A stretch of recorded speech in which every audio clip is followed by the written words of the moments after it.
What is up, everyone? Welcome back to another episode of the Tribe of Runners podcast. I'm your host, Liz Myers, and today I have the pleasure of having someone on the podcast that actually was reached out to me first and was like, "Hey, I have a podcast with a buddy. We'd love to have you on." And we did that already. And then I was like, "Listen, I need to return the favor." So I was contemplating like having them both on at the same time, doing just one of them, and then or one at a separate time. And I was like, you know what? They both have different stories, and I'm sure both of them would equal, great conversation, and it would get me to podcast episodes. So I was like, definitely. So thank you so much, Steve, for being on the podcast. Absolutely, yeah. Thanks for having me. It was a good episode that you came on. I think it'll be out next week. I think it is. I don't even know my own podcast schedule, which is pretty bad. No, I can completely understand. I usually record a bunch and then I like slowly trend them out, and then every once in a while I get behind. So, it's the life. We live crazy Yeah, lives as it is, and then we try to do all this extra ultra running stuff because we're just already obsessed with it. yeah, because we don't want to talk to everybody in our life about it because they're already bored with it. Yes, exactly, exactly. So why don't, like, since we're on the topic, why don't you tell us how you got into ultra running and where that journey began for you? I know, you have a incredible story, a long story, not in a bad way, just a lot of races and a ton of wealth of knowledge. Yeah, thank you. Excuse me. Um, I started like running after I got out of college because I was like 30 pounds heavier and I wasn't really kind of living the most healthy lifestyle. So, and then I also had like a health scare, like around 2000. I think it was. I've told it a million times, but like 2013, I think it was around there. Um, so as I was diagnosed with a bicuspid aortic valve and aortic aneurysm. Um, and then my surgeons and my cardiologists let me know they're like, you're probably not going to run anything more than a half marathon.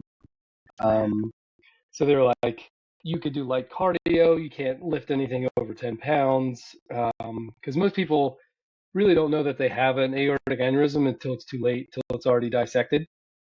Um, so they're like, just do light cardio. So I just started running. That's kind of where it reignited my passion for running because I ran in high school and track. I wish I kind of knew then what I knew now. It would have been a lot better for sure. But I was always like middle of the pack then. Um, and then so then 2013 through 2017, I just did half marathons. And then I did the Philly half marathon here, which was awesome. And I was like, man, two things, because you start at the beginning with everybody, and then halfway mark you peel off, and then the rest of the people keep going. And I was like, one, I'm really glad that I don't have to keep going and do another 13.1. But I'm also pretty pissed that there's people that say I won't be able to do that. Um, so that was like 2018 or yeah, 2017. Sorry. And then 2018, I came back and ran the Philly full marathon. It Okay. just kept clearing me for more and more. Um, and then I moved out to California in 2019, and that's kind of where I mean, because you can run 365 pretty much 24 hours a day if you want it out there. It rains maybe 5 days, and you can still run in it, even though people complain.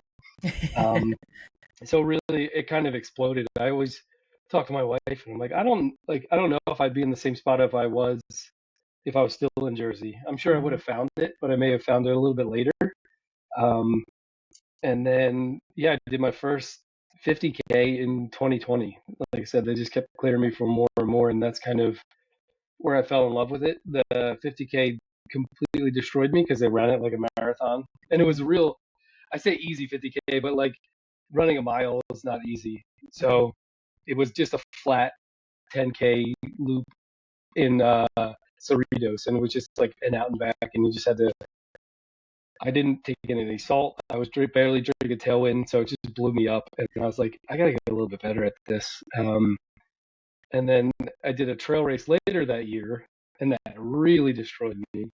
And I was like, I gotta figure out if I really want to get good at this, I gotta figure it out. And then that's kind of when I started looking into coaching. Just not for really, it was for selfish reasons, really, because I wanted to get better for myself. So instead of hiring a coach, I just went and took the USCA training myself. Very cool. And then, Yeah, so, and I want to backtrack a little bit, obviously, that's how we always do it. yeah, But how did that feel knowing that like someone put a limitation on you? You know what I mean? With them telling, the especially doctors, like we all yeah, value and we go to doctors for certain reasons. And then, what was that mindset? Because you were young, so that's hard yeah, being young and being told like, oh, like you have to kind of just chill and not do the things that you want to do. yeah. I mean, I just had I think he was like 2 or 3, my son. So I was like, look, I got to be in this for the long game. So one, I got to drop 30 pounds because I was like I said, a lot heavier. Change some lifestyle stuff. So I was like, all right, if they say I can only do a half marathon, I'm just gonna. I'm not gonna do the like be the fastest out there, but I'm just gonna be able to. I want to be able to do it. So Mhm. I'm just gonna have dedication and keep consistently running so that I can keep doing the half marathon. Um, and then I was kind of like at first it was a shock where you're like, crap, like they made it seem like I was going to be on the operating table like within a week. Mm. But they keep an eye on it. It was like first it was like every 3 months and then every 6 months and now it's like every 2 years. Because I think actually through running the aneurysm has kind of shrank a little bit. Mm. Um, and they were erring on the side of caution for sure, because there's really not a whole lot of studies with like endurance athletes and this. I don't know. I don't even know if it's a disease or whatever. This affliction, I guess, Mhm. because Mhm. there's like I was telling my wife like there's a lot worse things that could be out there, and we could have found it a lot later. So it actually made me look at my life and say, okay, I got to do a lot of things better and take care of myself because you just never know really. Um, so yeah, and I was like, well, what about a marathon? And they're like, I guess you could do it. I think I kind of just like pressured them into it. I was like, look, I'm fine. You see that I keep nothing's changing. So they're like, yeah, just keep doing what you're doing. I was like, well, I'm running a lot of miles. No, that's incredible. And I feel like as anyone that would get into ultra running, we kind of test that limit. And you're human, you're like, I've been running marathons. I've had no issues. You're still clearing me. And why not test the body and everything and see how you do, which is a true ultra runner. I think it's true in human nature, but it's super cool that that's how that came about. And, still to this day, mind you, I know you finished, I think I know Cocodona 3 times and Mammoth. I know you've done a ton of other races and you really just have shown like, and this sounds so horrible, but like you've shown that not to put a limit on people. You know what I mean? Like a doctor Yeah, literally was like, hey, it's probably not best advised if you do anything over a half marathon, and you're out there like, yeah, I'm going to show you.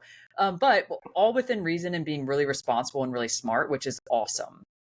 yeah. I try not to like I keep my heart rate under 180. Like for the most part, I don't ever try to like jump anywhere near there. Which before I was coaching, I realized like it took me till then, and then I was like, oh man, you were just doing aerobic base training for 15 years before you even got into it. So I Mm. just laid all that groundwork for just being able to hop off the couch and go do an RPE 4 or 5 run or something like that.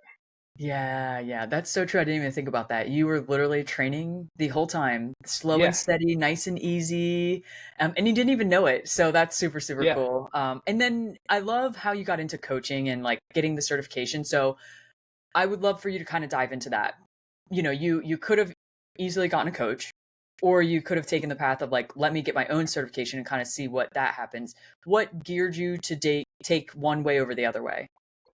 I always like to learn about stuff that I'm interested in. Looking back, I would probably like tell myself when I was younger, like, hey, you may be interested in different things, or like I would be laughing at myself to like go learn something because I didn't really want to learn stuff when I was younger, that's for sure. Mhm. Um, but if it's not forced on me, like if it's not like summer reading that you have to do in high school, like I'll dive into it. And that's what I did. I was like, I gotta get a lot better at this. So I figured instead of hiring a coach, which is gonna be like a monthly fee for however long you want to use it. I just went and learned about it. And it's funny because I'm a coach and people are paying me a monthly fee for however long they want to use me. Um, Yeah. so I just like had I guess that's an anti-ad for coaching. But Yeah. yeah, so I just took the USCA training. It was really interesting, really scientific. I think they laid a really good groundwork. I took the ultra running certification first Great. because that's what I was interested in. And I was like, hey, this is pretty cool. I really didn't coach anybody really for the first probably like 6 or 7 months. And then I was just coaching friends and family with Mhm. stuff because I was also working full time as like a VP of supply chain at a company and then a COO at a company. So I was like, I'm not going to charge people much because I can't give that much time to them. And then in 2023, like Thanksgiving of 2023, I was like, I'm done with corporate America and it's Mhm. time to branch out on my own. So then I took the running certification and then USA Track and Field. I actually took the USA Track and Field before USCA because that was during COVID. It was the only time you could do the Zoom training. So instead of like Oh. going to a place where I wouldn't have been able to do it because I was working, because you had to like go sit there. So I was able to, that kind of was my first foray into coaching. And I was like, all right, this stuff's pretty cool. Heck yeah. Um, and then I like helping people. I found that helping them get their goals is way better than any buckle that I can get for sure. Yeah, coaching is a whole different breed, and we'll kind of get into that.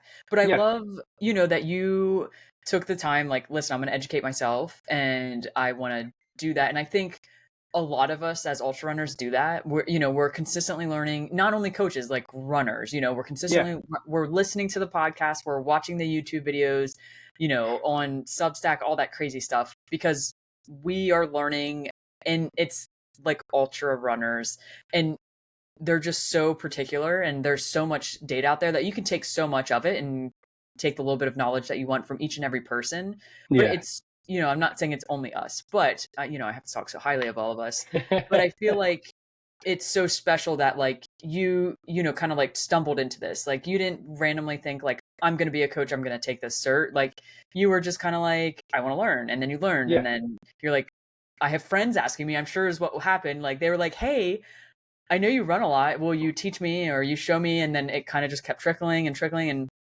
what, if you don't mind sharing, like, what was that point in life where you're like, I'm done with corporate. I want to, like, kind of do my own thing? Because I feel like we all have it and it's different for everybody. Yeah, I think the big turning point was when he was the CEO and the owner of the company. I won't name the name because he'll probably give us all a cease and desist if he likes to do that. He called my wife when I was at mile about to come into Whiskey Row, which is like mile 78 of Cocodona. So he Mhm. called my wife and he told her, he's like, could you have Steve check his email? And she's like, well, like, one, I don't work for you. And two, I don't want to be dramatic, but it's almost like life and death where he's like fighting out there. He's in the middle of a 250-mile race. I don't think he's going to check his email. Um, so then I actually did make a call into the office at Whiskey Row, and it was for something really stupid that people could have handled themselves. And then that was like the point where I was like, this is what is this? What am I doing this for? Like, if we're not curing cancer, we're not like doing it. It's like boxes and tape is what I said. Like, it's fine. Like, people would have survived. Mhm. And I couldn't be the only one that knew things there. Um, but then I lasted like another, I don't know if that was like a year or so or a couple months after that. I think it might have been like another year. Okay. But that definitely planted the seed where I was like, I gotta figure a way out of this. And it's always scary, like making that jump. It still is scary now, trying to make everything figure out, trying to get new clients, find different ways to pay your bills and stuff like that. But a lot happier. I'm seeing my kids a lot more and hanging out with my wife a lot more than I was working for that job. Um, Normally, I would be like on the plane ride. I flew from California to Jersey. I would usually take a red eye, work on the Mhm. red eye, and then go right into the office. Oh Um, my goodness. so it was like really high stress for a job that shouldn't have been high stress. Then I was using ultra running, which is a huge stress as a stress relief, and it just Mm, wasn't working. So I didn't know what I wanted to do after. I just knew I didn't want to do that. And then I was sitting in interviews like a couple months after I left, and I was like, this is not going to work. So I might as well give. I had a couple like a year or two of just coaching ad hoc under my belt. So I was like, let's give this full time thing a go and see how long we can make it last. And now it's been about it'll be going into my third year now, full very time cool. coaching. Well, congratulations. Thank you. And we'll definitely continue to dive in because I have so many questions. I know you just recently brought in a new coach, Hmm. and I know her. We both know her, so we got to talk about Michelle. But also, like how much stress would you say was like taken off when you realized like what the heck am I doing in this corporate job? Like, because I've had this conversation with so many people. I've been there myself where like we're so consumed on a job. Nothing wrong with that. But then when we have that like moment in life where we're like, why are we letting this cripple us in a sense? When in reality, like it's just not that serious or it's just not that Yeah, demanding. Like you mentioned, they could have easily handled that situation without you, but yet they were blowing you up while you're in the middle of a race. It's crazy, you know? So, like, how was that stress relief, going through all of that? it was it like that was like immediately gone, and it took me about I would say about a year to like chill out. Mhm. Because I was in like go mode because I worked in like I was a mostly in supply chain. I worked for defense contractors for like 10 years, and then I worked for a hospital for like another year and a half, and then I worked for this company for about 7 years. So I was in go mode since right after college. Um, I had a lot of fun in college, so I wouldn't say I was in go mode there, Okay. but yeah, it was a lot of stress, and then it just took me a while to be like, oh, like my self worth is not tied into a job or how many hours I work. It's tied into other things that are like your kids. Like how well are you raising your kids? How's your relationship with your wife? How's your relationship with your family? That's the stuff to me that was like, oh, this is way more important than putting in 60, 70 hours a week of work that is for somebody else. Mhm. And I applaud people who do that and who want to do that.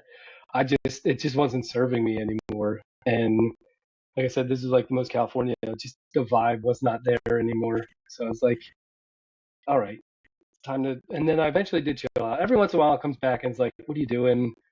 This is not going to work. It's like, and then I send my invoices to my clients and I'm like, okay, I think this could work. I think it'll be all right. Yeah, Like we just, yeah. and because I didn't have a plan, and then it's like, okay, we'll just figure it out. And that's what I'm trying to do now is just trying to like lay the foundation to just be able to figure it out. It's like a race. When Mhm. something happens, you can't worry about things that might happen and then you just got to worry about them when they happen.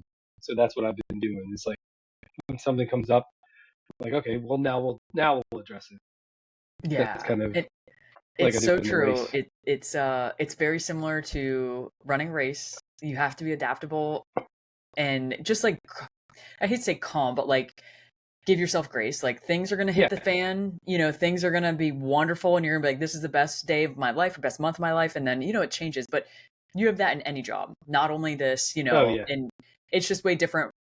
And I assume you can relate because I can say this, but like it's very different when it's your own thing and you care deeply about what you're doing, what people are receiving from you, and then also just like knowing that they're feeling supported, encouraged, and all of that. So it's like there's so many things with it, but it's super cool that you found this so like honestly like genuinely. It's not like it was forced and then you're like, Yeah. I'm just going to see if I can freaking do it, and you have, and it may not be this perfect straight line, but it is working and you're doing all of the correct things, which is so super super cool and so proud of you.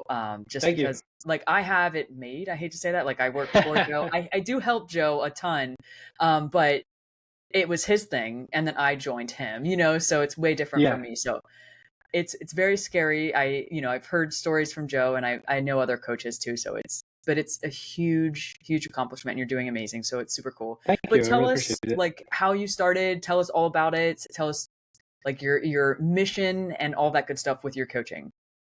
Yeah, so it's SoCal Runner Coaching. And people sometimes think it's like I only coach people in Southern California. So I don't know if I have to rebrand or what, but I was like, you know what, this is the easiest thing for me to do. I'll just name it after my Instagram. Um, but yeah, we just believe in like one, I don't want anybody to ever feel like they're a number. Two, we meet you where you're at in terms of training. And three, you're going to go further than you ever think.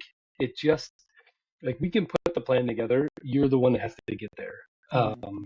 So we're really big on consistency and like dedication and like really building up that aerobic base. That's really my philosophy is all around aerobic base. I use it with my one-on-one clients. I use it with the group coaching that I do at Fleet Feet Laguna Niguel. Um, just building up that huge aerobic engine where it's like a diesel engine. Once you have that base, you can pivot to anything you want to do. You can go run a marathon and you can run it fast if you want to, if you have a proper training block before that. Or you can bump up in distance, do 50 miler, 100K, 100 milers. So I have a couple clients that were in the group training program that developed a big base and then they jumped up from the marathon. They're going to take on the 50 miler and the 50K and they came on individually with me. So that's what I really like is watching people push their limits and go a little bit further than they think they could. Um, I like them to have a goal where it's a little bit outside their comfort zone and scares them a little bit. Because if somebody comes to me and says, I'm pretty scared about this race, I'm like, that's perfect. You're in the pocket. That's exactly where you want to be. If you're at a spot where at the start line, you're like, I'm going to nail this race, then it's probably you either have a really good training block or you're not respecting the distance because you're like, I'm going to nail it. Yeah. I even do that 5Ks. I'm still nervous before 5Ks, Mhm. but that's just little. No, that's awesome. And I love the main focus on building the endurance base and just having a huge foundation. It's so Yeah. important. I feel like it is being talked about more, but it's still not talked about enough. And a lot of people, we're all privy to it. We see social media, people doing intervals, fast things. This Oh person's yeah. running this fast mile. And you're just like bombarded with, I want to move really fast. It's like, awesome, we'll get there. But first, Yeah. let's work on building that base, which is super important. And I love that that's one of your main focuses. But you also mentioned like you do one on one coaching and then you have group Mhm. coaching. Yeah. So I was really fortunate. Like one, I'm really fortunate to have a super supportive wife because she knew I was quitting before I even quit. She's when I came home one day and she's like, "You're done, aren't you?" I was like, "Oh, thank God, somebody said it, so now I can go do it." Yeah. Um, but I just think it's about like just being in the right place at the right time sometimes, and then preparation just makes you ready to take that jump. So they had an opening at Fleet Feet Laguna Niguel, and I was like, all right, I'll go sell shoes for 6 months, whatever. And now I've been there for almost 2 years.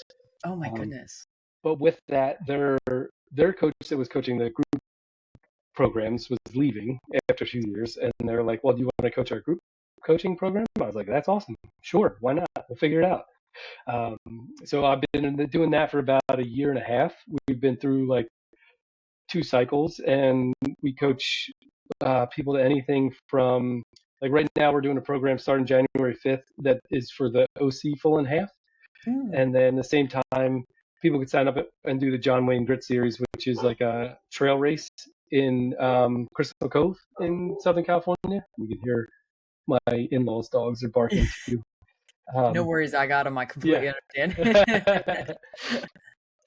So it's really cool. We usually get like between the winter is usually a little bit slower, 15 to 20, but in the spring we do like a speed session and we do like there's like 30 people who are in the group. We do three in-person sessions a week, and they get a plan through Training Peaks, the app that we use for the entirety, which includes strength training, and then I lead strength training on Tuesday mornings after our workout, and then mobility Thursday nights after our workouts. So it's really cool because coaching virtually, you don't get to really interact with a lot of people, but to see a group of people doing your plan, doing the strength training, and then having success with it, that's been really fulfilling too. I mean, I had a woman, it was her first marathon in 10 years. She was 67. I had the opportunity to pace her during the LA marathon. So we just ran together for the whole LA marathon, and she BQ'd. She got like a 4:25 at 67. She never thought she was going to run a marathon again. I was like, that's amazing. Yeah. Yeah, that's so rewarding. It's Yeah, I always tell people like I'm sure you get this like, "Oh, thank you so much. I couldn't have done this without you." And I'm like, "No, no, no, like thank you." Like this is it's yeah, so amazing to help people and it's such like a rewarding thing to know that this woman relied on you, you helped her, you even got to pace her, which is even cooler. I yeah, love that. And then just sharing their excitement. It doesn't matter like what you're feeling or what you're going through, but to witness all of the just like honestly pure joy in someone when they crush a goal or they beat something that they didn't think they could do, or maybe yeah, had that like little bit of guilt or not guilt, had a little bit of like insecurity or question of like, could I do this? You in your mind's like, absolutely, I've seen your training, I know what you do, yeah, but you can say that a million times, but you can't really always get that through an athlete. So it's super cool and it's so rewarding. I love that you get to do this and in person. That's super cool. yeah. It really is. What would you say is like the main thing with your business that like really changed running for you? Because I feel like as a coach, like I started running, it was cool. I enjoyed it a bunch. And then like I started coaching and like my whole point of view changed. Did that experience happen to you? Yeah, I'd say for like a little bit too, because one, you really do have to meet people where they're at. And people, what I've found is are so hard on themselves a Oh lot of yeah. the time. Like, I'm not ready, or like, I didn't feel good on the workout. And I'm like, whatever you see on social media or Strava, like, it's what people present themselves with. I try to present, like, hey, this run sucked, or I didn't feel like doing this run at all, but I did it. Like, that's what I want to get through. And just being able to have people build confidence through even the crappy workouts, like, that's really made me look at myself too, because I would be so hard on myself on like, I didn't do as good as I wanted to do, or the workout stunk, that kind of stuff. And I was just seeing how rough people are on themselves. It's like you're working a full-time job, you're training, you have kids, you're trying to do everything. Like, just give yourself a little bit. You're showing up. That's like number one. Just show Mhm. up, and you're doing the work. So take it easy a little bit. Like, give yourself a little bit of grace. Like, control what you can control. Forget about all the other stuff. That's kind of really what made me look at that and say, okay, like, let's put all this other stuff to the side where I can't control, and just really look at, hey, this is what we can do today, and we're gonna get it done. And that kind of stuff. Oh, for sure. And I couldn't agree more. It's been a wild journey and life is a wild journey, but it's when you're Yeah, in something that you passionately care about and then like I've always wanted to be a teacher. That's why I originally went to college for. And what I was going to get I have my bachelor's and so like got out of it was like teaching's not for me. It's not really my thing. So let me just like work. So I went into work, was doing it and I was like, I could literally do this forever and be fine, be content is the word I'm looking for. Content and like just live my life. And then I fell into what I'm doing now and I wouldn't change it. And it's brought me so much just eye opening. I've learned a lot. And then also just realizing, like you mentioned, like you really have to meet people where they're at. I yeah, remember getting a few athletes and just being like, oh, I didn't think about that. They don't hmm, understand this. Or, the complete opposite of like they are way too hard on themselves. They're hitting all of their training, but they're still contemplating this, and that. And so it is just a huge adjustment. It's always nice. I love talking to coaches and like picking people's yeah, brain about it because we do genuinely experience like very similar things, but at the same time, completely different, which I'm sure you can understand. yeah. And I think a lot of coaching is to really stop people from doing dumb stuff. Oh, yeah. I'm Oh, gonna yeah. go do like 3 10Ks leading up to my half marathon. Well, I don't think that's necessary. I don't think Yeah. you need to do that. That's gonna be my speed work. I don't know. Probably not. It's Oh, just like, yeah. I'm just gonna use it as a training run. Well, you're probably gonna race it. So why don't we just pick one, maybe? Oh yeah. Oh my goodness, yeah. So, with the business, you have, you've been doing it for about 3 years. And I don't know how many coaches you have, but I did see, and you have a coach that is Michelle Goldberg. Hmm. So you brought on Michelle. She's amazing. I love her. She's an amazing human. But when did you realize I'm going to bring on other people, and how's that been going for you? I think it was probably about like 6 months ago I started thinking about it, and then I think we actually did it maybe about 3 months ago, 4 months ago. So I have Michelle Goldberg and then Milton Hoy out of he's in Louisiana. So two coaches where we just do like a contract type thing where I take care of their marketing, their billing, and all that kind of stuff, and then we'll help each other out if we have questions on, hey, this person's looking to do this. What should we do here? That kind of stuff. So batch ideas off of each other. And I brought them in because one, they're, I hate to say it, but we're not like flashy. We just kind of go out and do the work. I always say like, don't say it, just show it. Mhm. So that's why I try to like lead by example. Like this is what it takes to do a 200. This is what it takes to do a 100. I'm not just telling you I'm gonna go do it. Like I'm probably not gonna win it, but I'll certainly finish and feel good after. Um, and then yeah, that's why. So I'm always looking for coaches like that who kind of fit the SoCal runner lifestyle and mission statement really, and they both did. Um, so I'm always looking to bring more coaches on too. I just want to have a big network of coaches like that where we can like help geographically because we have PA and Louisiana covered, and I have the West Coast covered. So yeah, just bring on as many people as we can. Just kind of have like a coaching collective where we can all bounce ideas off of each other, and then toying with like having a big group call with a bunch of coaches and a bunch of our athletes on maybe like once a month or something like that. So we're still in the hey, let's figure it out. What's this look like phase? And I'm always like, if it doesn't work, it doesn't work. But you don't know until you try it. So I'm going to bring on a couple people as we can and then kind of go from there. Oh yeah, no, it's wonderful, and I love what you're doing. And it's like you said, you just kind of got to figure things out. Like take one Yeah, step in one direction, and maybe a few more, maybe back up, go a different direction. But it's amazing. You're growing, and you're doing cool and amazing things in the ultra running world. And I love that you're expanding the coaches. I think that's huge, and it will only continue to progress. Like you started the ball, it's going to continue to roll, yeah. and then before you know it, you're gonna be like, shit, I have so many people, I need help, That's and go that's what I and hope. yeah, no, and I'm sure you will. It's hard work, and you're doing the thing, and you're not afraid to like take a step and find out if it works or not, and I think that's what a lot of people kind of fail at is they're just like very scared. Like it's scary. It's gonna be scary. Yeah, You need to take that step. It's just like ultra running. You need to figure it out. You need to just go through, be adaptable, be able to change, and then continue pushing through and just keep going. yeah. Because you can have a perfect plan and never act on it. So I'm fine with like a loose plan and like let's just go see if it works, that kind of stuff, and then we'll pivot. Like you said, if we have to, we'll pivot and we'll figure something else out. Or Heck if yeah. like, oh, I didn't think of that. Why don't we, this is what we could do to figure that out. And that's why you bring on more people with more ideas and they look at the world differently. So, like, what about this? Oh yeah, that does work. I mean, I'm Yeah. not the be all end all, so especially Yeah. with coaching. So, No, like, yeah. that's awesome. And one, I can't. Also, like, I want to reach as many people as I can, and I, as one coach, I can't take on. Like, I think my number is probably at 30. Like, I know there's some coaches out there who are like at 100. I don't want anybody to feel like they're a number. Like I don't want to forget a race. I don't want to do anything like that.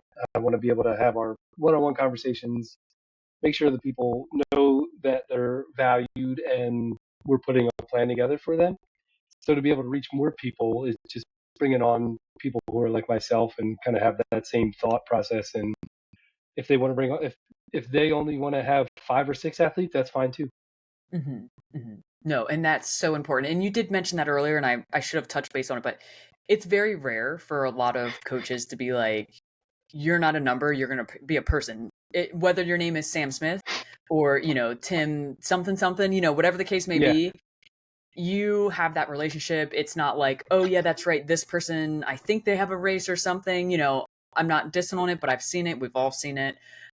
So it's so important that if someone can feel a type of way, and it doesn't have to be like, Yeah. oh, this is, the best thing in the world, but like just that little bit of a, hey, I know you have this coming up. Do you want to have any last minute conversations or pre-race calls or post-race calls, or hey, I saw this interval didn't look really good. Is everything okay? It's that Yeah. those little touches that make a difference compared to someone that doesn't ever stay in touch or have any type of contact with a athlete.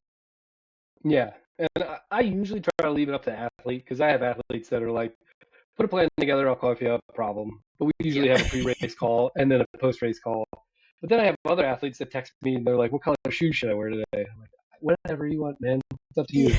But I love everybody that's like on either side of them, and I'll answer text. They text me like all the time. I usually answer texts or DMs all the time. So, and even during a race, I'll see where they're at and text them. Some have even looped me in with their crew and stuff, and like he's Mhm. looking like this or they're looking like this. What should we do? Like, give them more salt or smack them in the head and get them out of the aid station. That Yeah. kind of stuff. Yeah. No, that's incredible. And it truly, truly shows what type of coach and what type of coaching business you have, because it is very far and few that I feel like a lot of coaches are doing that. I'm sure you've seen it. I know I've seen it where like it is a fad to I'm certified, I'm a coach. But are Yeah, you? Do you know what you're yeah, doing? yeah. So that's super, super cool. I will make sure to have all the links for your coaching and all of Oh, thank that, you. your socials, all of this in the description. But now I like kind of want to shift gears because you are an ultra runner and this is an ultra running podcast. I know I wanted to talk about like what you do. But I just realized you had a crazy goal for this year and you recently completed it. So tell everyone what torturous thing that you did in 2025 and kind of explain why you wanted to go after this goal.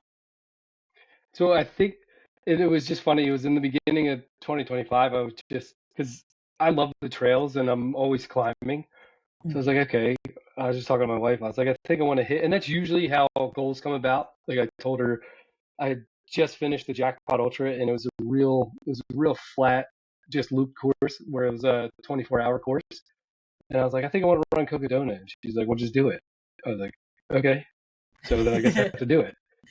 So it was the same thing. It was like, I think I want to hit 500,000 feet of vert this year. And she's like, well, just do it. I was like, okay, I guess I'll do it. So, and then that's kind of what happened. I hit like 330 last year without really kind of paying attention to it with Okay. a couple races in and everything. So I was like, let's put this a little bit out and figure out what we could do. And then I had one really flat 100 race. I had a backyard ultra with like no vert and a couple marathons thrown in there, the LA Marathon and the New York City Marathon, which were like the races almost got in the way a little bit, I think, of the going for the vert because even though I wasn't like racing the marathons, I still because I was pacing people, I wanted to have like a proper taper and be able to support them for the whole thing. So I didn't do as much vert as I could then, but I was like, okay, I could figure it out. I think it's like 15,000 a week, 13,000 a week, and I should be close. And then November, it looked like I wasn't there. So I Mhm. just ramped it up in November, and I think I did 6,600 feet in November, and Oh then my goodness. finished it up in December, like the 18th, right before, or the 17th, right before I left, because I was like, I know when I come to New Jersey, it's gonna be flat as heck, so I want to get it all done before that. So, but yeah, I was able to hit. I'm at like 501,000 right now. So, Oh my goodness. As someone that lives in Florida, the flat state of Florida, I saw your post the other day and I was like, holy shit. And honestly, like I'm excited if I get like 200 feet of vert in a long run, which is so funny. But this year I was honestly training a bunch of vert. It was all on the yeah, treadmill or hill repeats. So a little different. But I have so much respect for this. I saw, I was like, oh my goodness. Like, could I do something crazy vert challenge? I don't think I could ever do 500,000 because it yeah, would be on the treadmill and I don't know if I could handle that. yeah, But I think it's so cool to have goals like this because a lot of us as ultra runners, we're just like, I want to run this race, this race, this race. We don't have these like Yeah, little fun goals on the side. And this, I saw this, I was like, oh my God, this is golden. Like, this is the coolest thing to do. So do you usually do weird goals like this every year, or is this just like random things that happen? this one was just like a random thing that happened, but it really taught me like to be dedicated to something, which was good because, and like you said, it's not tied to a race or anything, Hmm. um, which was good because usually it's like, okay, I got like a 3 month training block. I'm gonna go do Cocodona, and then it's over. So this one was like I have to, and it's not gonna happen quickly. It's not you can't rush it. So you Yeah, have to be dedicated, take it one day at a time, and just go. I was just on the trail as much as I could while maintaining being able to go do group runs with the group that I coach, being able to do one-on-one runs because if they're local, I'll go run with my clients if they want me to. very cool. So just being able to maintain a little bit of energy there. So I found the most efficient way to get 5,000 feet a gain in the morning. So I was just doing the same 700-foot hill over and over again. Oh my goodness. So you're like a master at the hill repeats. Yeah, it's been great. And then my buddies would come out and help out and stuff like that too. And I did one big training run on that same hill because I wanted like a mental challenge before I went to Mammoth because I had never been to Mammoth before. So I wanted to, and it had been a while since well, about a year and a half since I did a 200. So I wanted a mental game, and I did 12 hours on this same hill over Oh my and over goodness. again. Yeah. Yeah. And so kind of getting back to that, explain why you did this challenge. You obviously you mentioned you were preparing for Mammoth, but I think these are really, really important to do as a runner. Like, it is a goal to help mentally prepare someone, because like you mentioned it, you've run a 200-mile before. It wasn't like the distance, it Yeah. wasn't, yeah, maybe it's a new area and you don't know it very well, but like, explain to us why you had that like 12-hour challenge, and what the process was for that. Yeah. I did that because I knew there's always going to be a spot in a race where you want to just stop and not go anymore. And so I parked my van at the bottom of the hill, and that was my aid station. And I told people I was going to do 12 so that I didn't stop at 8 or 9 Hmm. because I did. I wanted to stop at 8. I was like, 8 hours is fine. It's like like third of a day. I could say I did it, but I told people I was going to do 12 hours, so I might as well keep going. Um, but that's what I wanted to simulate, like what it would feel like in a race where you don't want to go anymore. And I just kept going.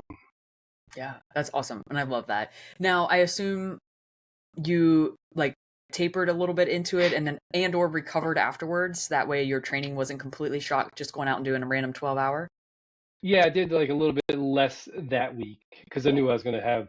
I think I've ended up with like 12,000 that day in terms of vert. So I Mm. don't think I did much vert during that week. Mhm. I still showed up for the group runs and did all those.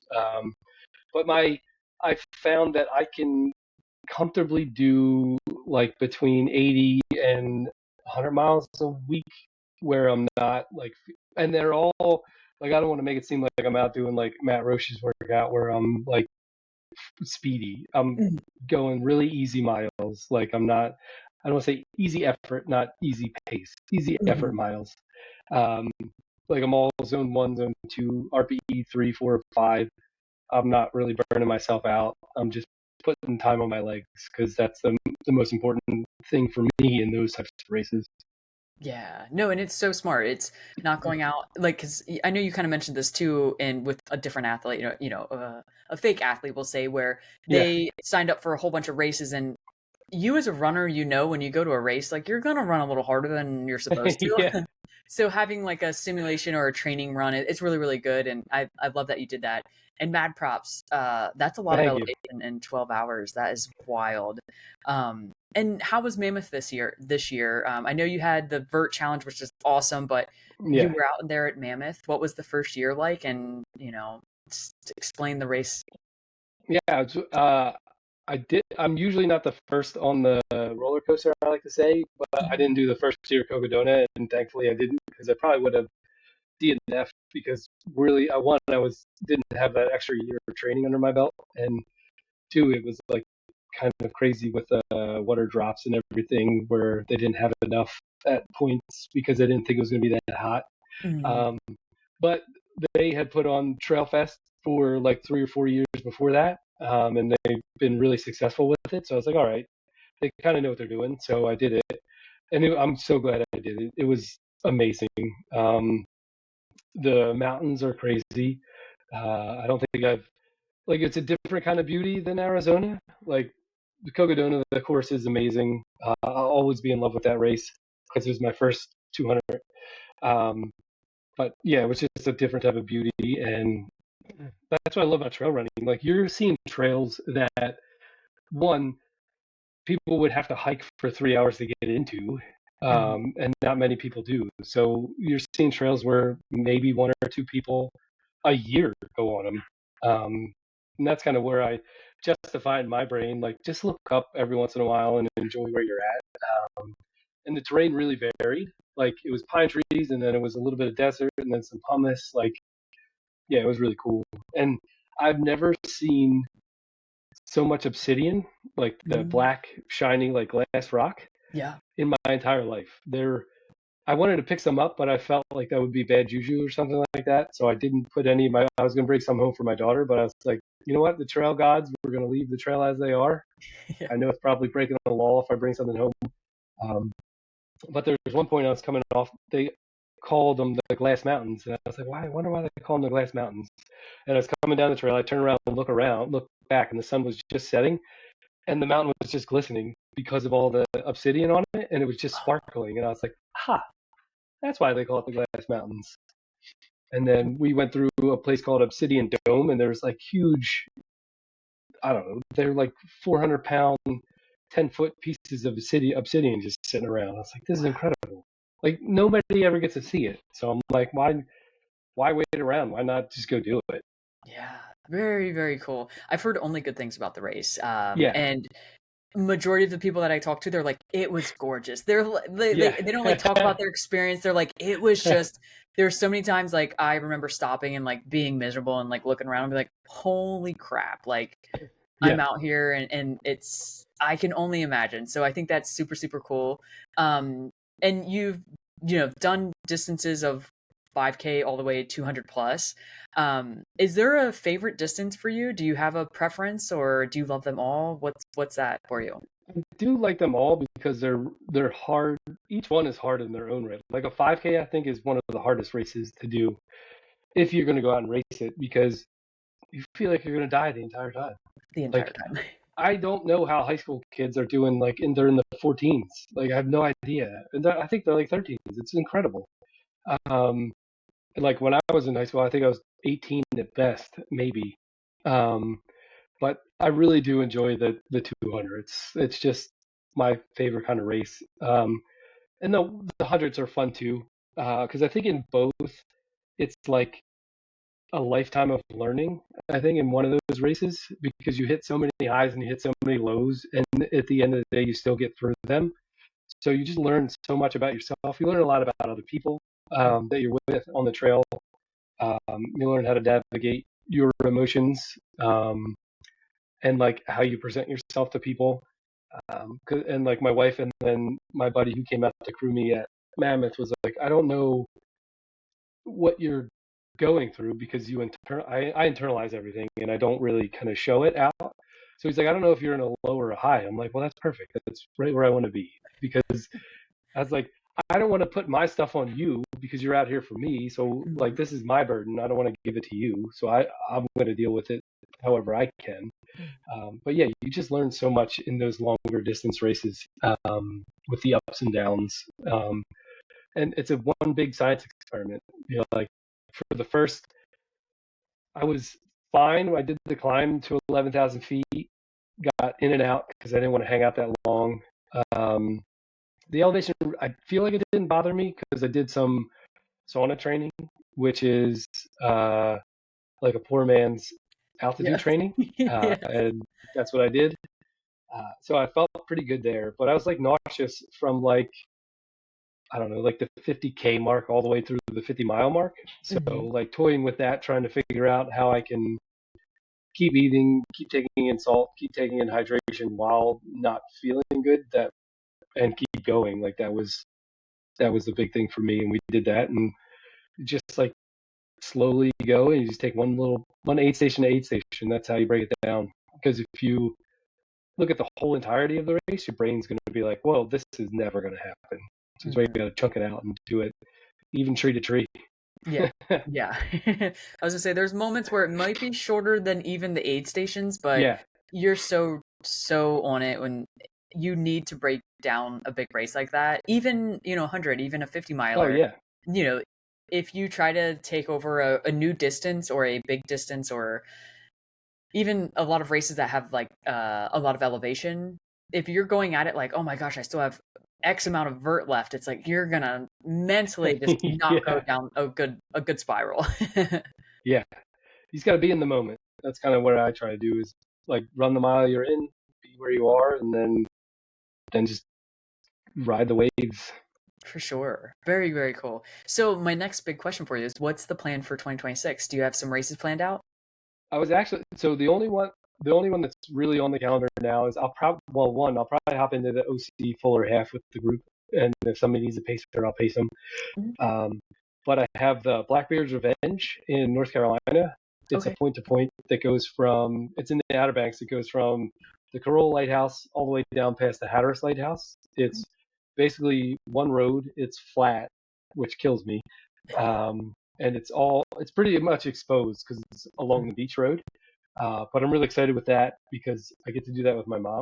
I Super did cool. that with her. Yeah, I did that with her last year. Um, and she had only run a 10K before that. So she trained for like pretty much a year before that. She did her first official uh, half marathon, 50K, and 50 miler. She made it 54 miles. So I cool. just think it was a little bit of where like she got to the halfway mark and she was like, "Oh my God, I got to do that all over again," and her leg was giving her a little bit of trouble. So I don't think she felt like she could make it past that. And people that pace too, whether you're my mom or not, I'm very like logical about it. And you're gonna make a decision. I was there whether she wanted to or not, but I was like, this is the pace that we have to hit to be able to get to the next aid stations. And she was like, no, you go do it. I'm not gonna be able to do it. Um, but this year she's gonna be able to go back and get her buckle. So Very I'm cool. yeah very excited to go out and hang out with her for another. That one was like 15 hours so this one will be like 28 hours. Yeah. So my next question about that, we'll go back to like anything else that you're planning. Did you get your mom into running? Did and that's another thing where it's like you don't have to preach it, you just have to show it. Mm. She just saw like how I loved it, and then my one of my younger brothers has done a couple of races with me. We've done the Frosty Looper out here. He did his first 50K on that. It's an 8-hour race in Jersey, just around uh, a a river for 8 hours. Um, so he got into it. He loves it, and then he's been in and out of it.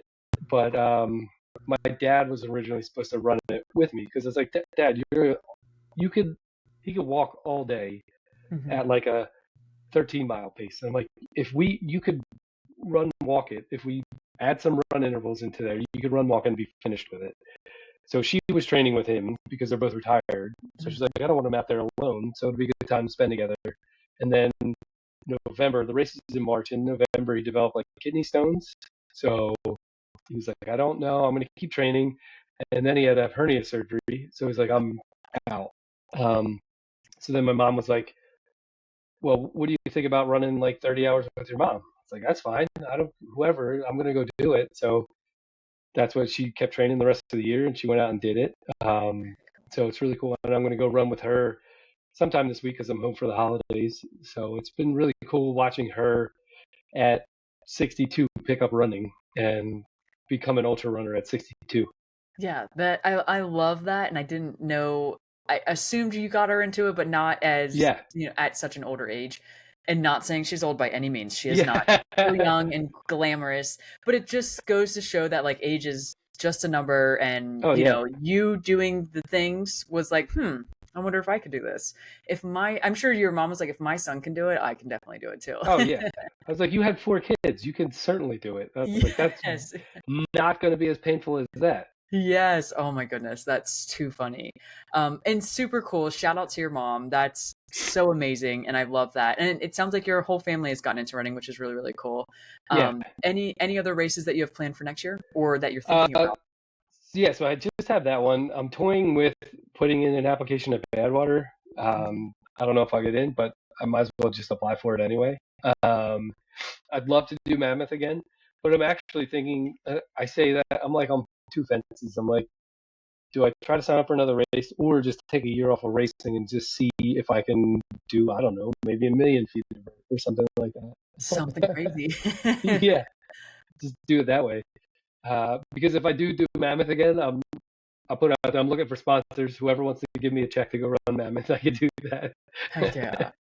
Super cool. That's awesome. And I mean, you never know. Maybe taking a year and just going out and doing a crazy vert challenge is what you may do. Or you're gonna get a Yeah, sponsor and go rip mammoth again, which is super cool. yeah, But I love that. And it sounds like no matter what, like you'll figure out what next year will entail, and that's sometimes the way you got to do it. I'm still not 100% yeah. certain on what next year is going to look like for me, so I'm right there with you. But before I let you go, I always like to ask a question, and I kind of toggle between a few of them, but the tried and true, you're very big on community, and you've gotten to this world and excelled and just really dove in and have been doing amazing things, and you're expanding your community and getting a bunch of people around you. So obviously this podcast is called The Tribe of Runners. I am right there with you. I want to try to encourage and inspire as many people. I think all of our stories are inspiring, encouraging, and truly mean something to more than we ever know. But like within being in this running world and experiencing everything you have, what does the word tribe mean to you within the running world?